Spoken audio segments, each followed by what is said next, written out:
Since the 1920s, across the world, poppies have been worn with pride. The idea came from John McCrae's World War I poem describing the image of the small red flowers scattered on his comrades' graves. In Flanders Field, the poppies blow between the crosses, row on row. It's perhaps one of Britain's most instantly recognisable and enduring charitable symbols. And last year, by buying around 25 million poppies, we raised more than £30 million for Britain's servicemen and women and their families. There are hundreds of volunteers like yourselves across Greater Manchester who give up their time to collect for the British Legion. Why do you think they do it? I think everyone wants to do their bit, especially that there's a war going on, and even if you just give up an hour, it all helps. So, is there a certain type of person that comes and donates, Elaine? To be honest, it's quite a wide age generation that comes up to us. It can be anything from children up to the elderly.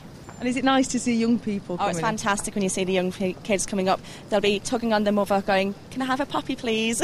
So that's great to see.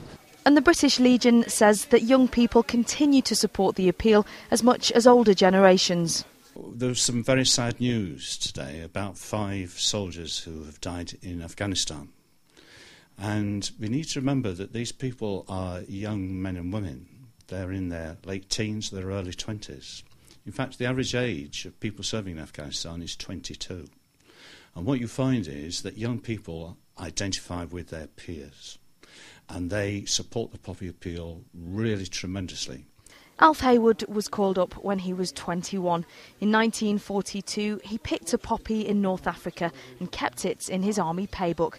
67 years later, and he's preparing to take 4 poppied crosses to the local church, dedicated to friends and family lost at war. Alf says it's vital that young people remain aware of just how important the poppy appeal is. I think children, like it is now in Afghanistan, and seeing lads coming home without arms, legs and what have you, and they should pay respect. I'll be at the Gardener Remembrance in Middleton on Sunday. You get children coming to you.